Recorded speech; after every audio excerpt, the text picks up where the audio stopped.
മിശിഹായിൽ ഏറ്റവും സ്നേഹമുള്ള മാതാപിതാക്കളെ, സഹോദരി സഹോദരങ്ങളെ, നമ്മുടെയൊക്കെ ജീവിതത്തിൽ ഈ ലോക ജീവിതം തീരുന്നതിന് മുമ്പ് ഒരിക്കലെങ്കിലും നമ്മളെല്ലാവരും കടന്നു പോകുന്ന ഒരു അനുഭവമാണ് ഇന്നത്തെ വായനകളിലൂടെ വെളിപ്പെടുത്തുന്നത്. അതെന്താണെന്ന് ചോദിച്ചാൽ തിരസ്കരണത്തിൻ്റെ അനുഭവം, റിജക്റ്റഡ് ഫീലിംഗ്, തിരസ്കരിക്കപ്പെടുന്ന ജീവിതത്തിൻ്റെ അനുഭവങ്ങൾ. ചിലപ്പോൾ ചില സമൂഹത്തിലാകാം, കുടുംബത്തിലാകാം, ചില കൂട്ടായ്മകളിലാകാം, ചില ജീവിതത്തിൻ്റെ വേളകളിലൊക്കെ നമ്മൾ തിരസ്കരിക്കപ്പെട്ടു പോകുന്ന അനുഭവങ്ങളുണ്ടാവും. ഇവിടെ ആദ്യ വായന നമ്മൾ കാണുകയാണ്. ജെറമ്യാ പ്രവാചകനോട് കർത്താവ് ചില കാര്യങ്ങൾ പറഞ്ഞു, കൃത്യമായിട്ട് പോയി ജനത്തോട് പറയാനായിട്ട്. പറയുമ്പോൾ സ്വാഭാവികമായിട്ടും ഇവര് ജെറമ്യായെ തിരസ്കരിക്കുമെന്ന് ജെറമ്യായ്ക്ക് അറിയാമായിരുന്നു. എങ്കിലും കർത്താവ് പറഞ്ഞ കാര്യങ്ങൾ അതുപോലെ തന്നെ വള്ളിപുള്ളി തെറ്റാതെ ജെറമ്യാ പ്രവാചകൻ ചെന്ന് പറയുകയാണ്. സംഭവിച്ചെന്താ നമുക്കറിയാം. പ്രവാചകനെ കൊന്നുകളയാനുള്ള തീരുമാനം വരെ അവരെടുത്തു. ഒരു ജനത്തിന് ദൈവത്തിൻ്റെ സ്വരവുമായിട്ട് വന്ന പ്രവാചകനെ അങ്ങനെ അനുതാപത്തോടും മാനസാന്തരത്തോടും കൂടെ ജീവിതം മാറി ദൈവത്തിൻ്റെ വഴികളിലൂടെ സഞ്ചരിക്കണം എന്ന് പറയാൻ വന്ന ഒരു പ്രവാചകനെ ഇവർ തിരസ്കരിച്ചു, തള്ളിക്കളഞ്ഞു എന്ന് മാത്രമല്ല, ആ പ്രവാചകനെ കൊല്ലാനുള്ള തീരുമാനം കൂടി അവരെടുക്കുകയാണ്. സുവിശേഷത്തിൽ വരുമ്പോൾ ഈശോ സ്വന്തം ദേശത്ത് തിരസ്കരിക്കപ്പെടുന്നത് നമ്മൾ കാണുകയാണ്. സ്വദേശത്ത് ഈശോ തിരസ്കരിക്കപ്പെടുകയാണ്.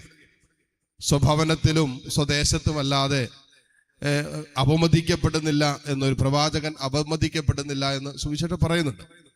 ഇപ്പൊ രണ്ടിടത്തും നമ്മൾ കാണുന്നത് തിരസ്കരണത്തിന്റെ അനുഭവമാണ്. അതും ഏറ്റവും അടുത്ത് ബന്ധപ്പെട്ട് നിൽക്കുന്നവരിൽ നിന്നാണെങ്കിൽ ആ തിരസ്കരണത്തിന്റെ ഭാരം കൂടും, പെയിൻ കൂടുതലായിരിക്കും.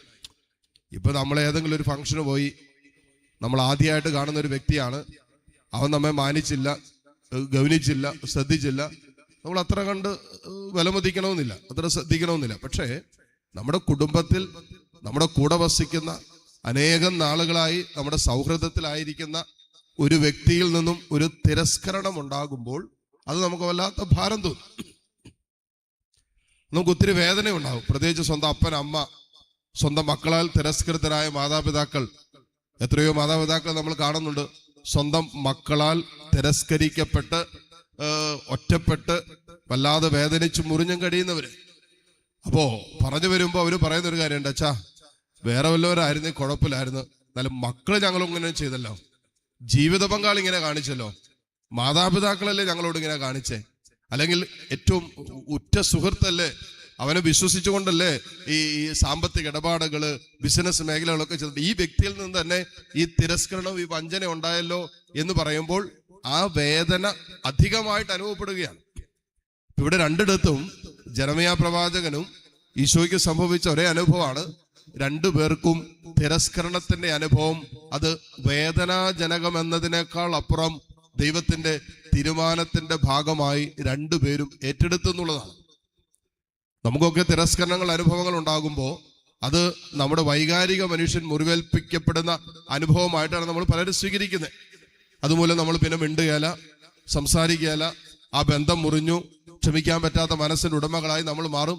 അങ്ങനെ ഒരു വൈകാരികമായ ദുരനുഭവത്തിൽ തുടരാൻ ചില തിരസ്കരണ അനുഭവങ്ങൾ കാരണമാക്കുമ്പോൾ യേശുവിനെ സംബന്ധിച്ചിടത്തോളവും അല്ലെങ്കിൽ ജെറമ്യാ പ്രവാചകനെ സംബന്ധിച്ചിടത്തോളം ഇവർ രണ്ടുപേരും ദൈവ പദ്ധതിക്കാണ് പ്രാധാന്യം കൊടുത്തത്.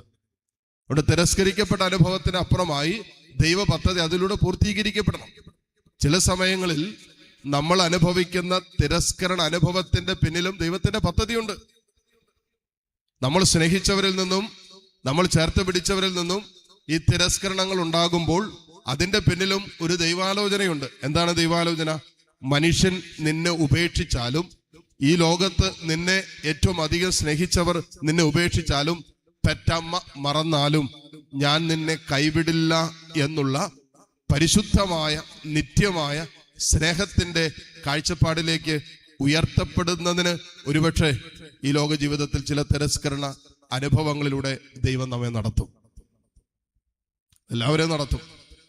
എനിക്ക് നിങ്ങൾക്കൊക്കെ ഇന്ന് അനുഭവിച്ചിട്ടില്ലെങ്കിൽ വരും കാലങ്ങളിൽ എന്നെങ്കിലും നാം കടന്നു പോകേണ്ട ഒരു അനുഭവമാണ് വരച്ചു കാണിക്കുന്നത് തിരസ്കരിക്കപ്പെടുന്ന അനുഭവം. ഈ അനുഭവങ്ങളിൽ കൂടെ കടന്നു പോകുമ്പോഴും ദൈവം എൻ്റെ കൂട്ടിനുണ്ട്, ദൈവം എന്നെ തള്ളിക്കളയില്ല. മനുഷ്യർ എന്നെ ഉപേക്ഷിക്കും, കൂടെ നിന്നവർ എന്നെ ചതിക്കും, കൂടെ കിടന്നവർ എന്നെ ഒരുപക്ഷെ വഞ്ചിക്കും, വിശ്വാസവഞ്ചന കാണിക്കും.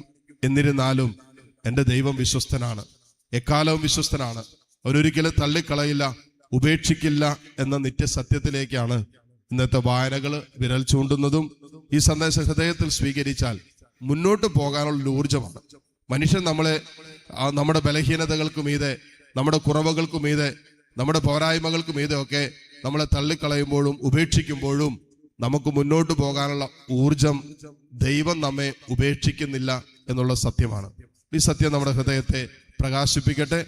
ഈ പരിശുദ്ധ കുർബാനയിലൂടെ ഈ സ്നേഹം അനുഭവിക്കുമ്പോൾ മുന്നോട്ട് പോകാനുള്ള പരിശുദ്ധമായ ശക്തി നമ്മളെ കൈപിടിച്ച് നടത്തേണ്ടതെന്ന് പ്രാർത്ഥിക്കുകയും യാചിക്കുകയും ചെയ്യാം.